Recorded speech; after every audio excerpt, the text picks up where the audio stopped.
नमस्कार दोस्तों, मैं हूं मंदार और आप सबका स्वागत है मेरे चैनल इट्स माय टेक में। और आज के इस वीडियो में हम ओवरव्यू करेंगे कोंगा के 1099 इस रोबोटिक वैक्यूम क्लीनर का।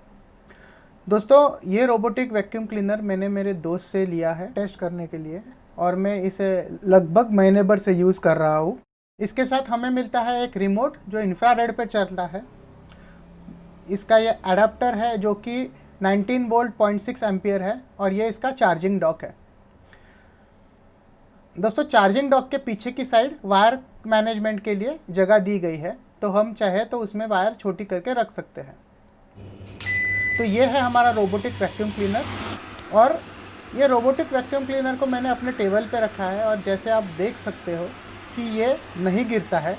तो आपके घर में अगर स्टेयर्स है तो आपको चिंता करने की कोई ज़रूरत नहीं है। तो इस रोबोट की 2600 मिली एम्पेयर की बैटरी है जो 65 मिनट्स तक कंटिन्यूसली चल सकती है। जब हमारा रोबोट फॉल्ट डिटेक्शन करता है तब हमारे ऐप पे भी वो एक मैसेज भेजता है जो कुछ इस तरह से दिखता है। उसी तरह से व्हील अगर जाम हो गया तो उसका सेंसर एरर या फिर अगर ब्रश अटक गया तो उसके एरर भी हमें ऐप पे आते हैं। अब मैंने टेबल पे कुछ डिफरेंट साइज़ के खाने के चीज़ों को डाला है। अब हम देखते हैं कि किस प्रकार से इसे ये उठा लेता है। थोड़ी सी चीज़ों को इसके ब्रश इधर उधर करते हैं, लेकिन जब ये फ्लोर पे होता है इवेंचुअली हर चीज़ को ये अच्छी तरह से उठा लेता है।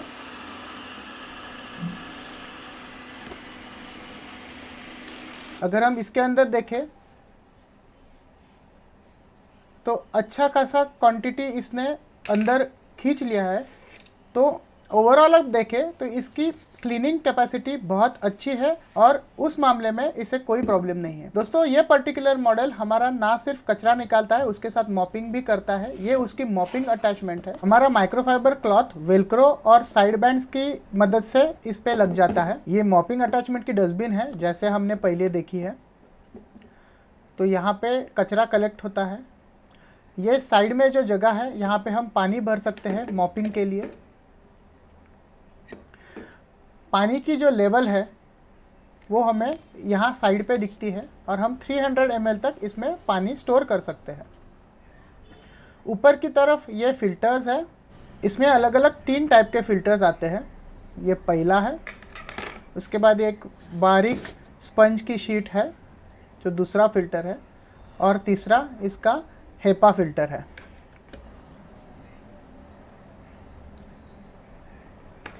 दोस्तों, अगर मशीन की तरफ देखें तो इसकी पिछली साइड पे ये इसके साइड ब्रश है। इस प्रकार से ये बाहर निकलते हैं और इसका पर्टिकुलर लाइफ स्पैन होने के बाद इसे चेंज करना पड़ता है। यहाँ पे पहला ब्रश है, यहाँ पे बीच में रोटेशन व्हील है। कॉन्टैक्ट पॉइंट से हमारा मशीन चार्ज होता है चार्जिंग डॉक पे और ये उसका दूसरा ब्रश है।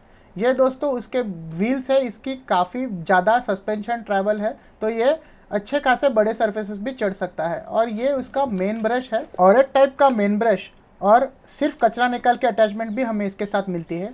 उसी के साथ स्पेयर मॉपिंग क्लॉथ, ब्रश और फिल्टर भी मिलता है और ये एक नॉन टैंगल डिज़ाइन है। दोस्तों, अगर ये फ्रंट साइड देखें तो ये हमारा बम्पर है। ये फिजिकल बम्पर भी है और इसके अंदर सेंसर्स भी है जो फ्रंट कोलिजन की इसे इंफॉर्मेशन प्रोवाइड करते हैं। नीचे की तरफ ये ड्रॉप प्रोटेक्शन सेंसर्स है और यहाँ पे इसका फिजिकल ऑन ऑफ बटन है। चलिए अब इसमें हम पानी भरेंगे और इसके ऐप को सेट करेंगे। उसके लिए इस पर्टिकुलर मॉडल के लिए हमें प्ले स्टोर से इस ऐप को डाउनलोड करना पड़ेगा और फिर हमारे अकाउंट को इसमें क्रिएट करना पड़ेगा। एक बार अकाउंट क्रिएट हो गया उसके बाद हमें इस रोबोट को हमारे 2.4 गीगाहर्ट्ज़ नेटवर्क को कनेक्ट करना है। उसके लिए स्क्रीन पे इस प्रकार से इंस्ट्रक्शंस आती है, हम उसे फॉलो करते हैं। ये रोबोट 5 गीगाहर्ट्ज़ फ्रीक्वेंसी को सपोर्ट नहीं करता है, तो आप उस बात का ध्यान ज़रूर रखिए। और एक बार हमने इसे हमारे नेटवर्क से पेयर कर दिया, फिर ये हमारे नेटवर्क को खुद ज्वाइन होना शुरू हो जाता है। एक बार ये प्रोसीजर कंप्लीट हो गई उसके बाद इसकी सारी फीचर्स को अब हम ऐप थ्रू कंट्रोल कर सकते हैं। दोस्तों, बाय डिफ़ॉल्ट ये जिगजैग क्लीनिंग पैटर्न को ही फॉलो करता है। ऐप की मदद से इस पैटर्न्स को हम ऑटो, एज, रूम और स्पॉट क्लीनिंग इस डिफरेंट मोड्स में चेंज कर सकते हैं। बाय डिफॉल्ट मैं ऑटो पे रख रहा हूँ जो जिगजैग पैटर्न है। ये 3 पावर मोड के साथ आता है, इको 800 PA, नॉर्मल 1200 PA और deep cleaning 1400 PA। Mopping attachment के वाटर फ्लो को भी हम कंट्रोल कर सकते हैं हाई, लो और मीडियम में, या चाहे तो इसे बंद भी कर सकते हैं, तो ये सिर्फ कचरा निकालेगा। शेड्यूल सेक्शन में जाके हम इसके डिफरेंट पैरामीटर्स और ऑन टाइम को शेड्यूल कर सकते हैं। उसी के साथ शेड्यूल की फ्रीक्वेंसी भी एडजस्ट कर सकते हैं। एक्टिविटी सेक्शन में हमें मशीन की प्रीवियस एक्टिविटीज़ और ऑन टाइम के बारे में पता चलता है। प्रोफाइल सेक्शन में हम इस मशीन के अवेलेबल फर्मवेयर को अपग्रेड कर सकते हैं। उसी के साथ जो सर्विसेबल इसके पार्ट्स हैं उनकी भी लाइफ स्पैन यहाँ पे दिखती है और हम चाहे तो यहीं से उन्हें ऑर्डर कर सकते हैं।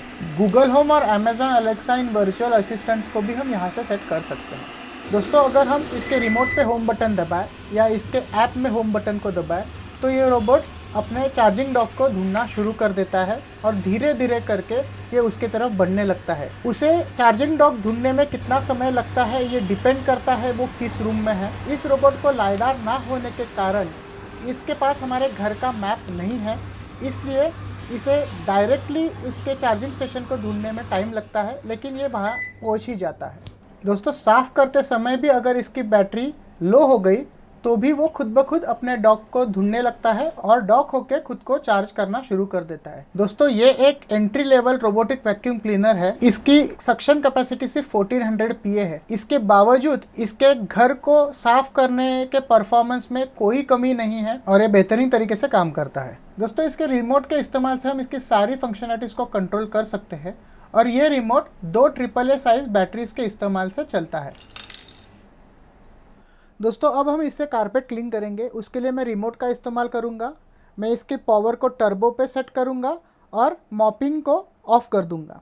हमें यह डायरेक्शनल कंट्रोल यूज़ करके इस रोबोटिक वैक्यूम क्लीनर को हमारे कारपेट पे ही रखना होगा और इसे हमें मैन्युअली करना पड़ेगा। दोस्तों, ये जो entry level robotic vacuum cleaners होते हैं जो अराउंड 20,000 के आसपास की रेंज में आते हैं, उनके ऊपर कोई भी लाइडार सेंसर नहीं होता है। दोस्तों, लाइडार सेंसर ना होने के कारण ये वैक्यूम क्लीनर्स हमारे घर का कोई भी मैप बना नहीं सकते हैं और ये सिर्फ ऑब्जेक्ट्स को उनके पास जाने के बाद ही डिटेक्ट करते हैं। हमारे घर का प्रिसाइज मैप ना होने के कारण हम अब इस मशीन को एग्जैक्टली पर्टिकुलर एरिया को क्लीन करने के लिए सेट नहीं कर सकते हैं। उसी के साथ साथ अगर हम चाहते हैं कि हम किसी पर्टिकुलर एरिया में इस मशीन को ना भेजें तो हम वो भी नहीं कर सकते। इस मशीन में की फीचर्स जैसे एक खाली पर्टिकुलर रूम को साफ करना या उसी रूम को अलग अलग टाइम पे शेड्यूल करना, ये भी मिसिंग है। तो मैं आपको यही सजेस्ट करूंगा कि जो मशीन्स को लाइडार सेंसर नहीं है और जिनमें एडवांस मैपिंग और कंट्रोल नहीं है, आप उन मशीन्स को ना खरीदें, क्योंकि ये सिर्फ हाफ सॉल्यूशन बन जाती है और 20,000 रुपये खर्च करने के बाद हाफ सॉल्यूशन लेना मुझे तो नहीं लगता कि एक जायज़ बात है। इसमें अगर 5-6 हज़ार भी एक्स्ट्रा और खर्च कर दे तो आपको लाइडार इक्विप्ड मशीन्स मिल जाएंगे और इनमें काफ़ी एडवांस प्रोग्रामिंग और एडवांस कंट्रोल ऑप्शंस भी अवेलेबल रहेंगे। आप अगर इस प्रकार का मशीन खरीद ले तो फिर आप आपकी क्लीनिंग नीड्स को ऑटोमाइज कर सकते हो और फिर 1-2 साल में आपके पैसे रिकवर हो जाएंगे, डिपेंडिंग ऑन आपका घर कितना बड़ा है या आपके मेड को आप कितने पैसे देते हो। इन मशीन्स का चलन ये पैंडेमिक के टाइम पे बहुत बढ़ गया, क्योंकि बहुत सी सोसाइटीज़ में मेड्स को अलाउ नहीं किया, लेकिन बहुत से लोगों ने जल्दबाजी में इन बेसिक मशीन को खरीदा। उसके कारण वो जो एक पीस ऑफ माइंड और ऑटोमाइजेशन अचीव कर सकते हैं थोड़े बेटर मशीन्स के साथ, वो इन्हें नहीं मिला। तो मैं चाहता हूँ कि आप इन बातों का ध्यान ज़रूर रखें, ऐसी ही मशीन्स को खरीदें जिनमें ये सब फीचर्स अवेलेबल हो।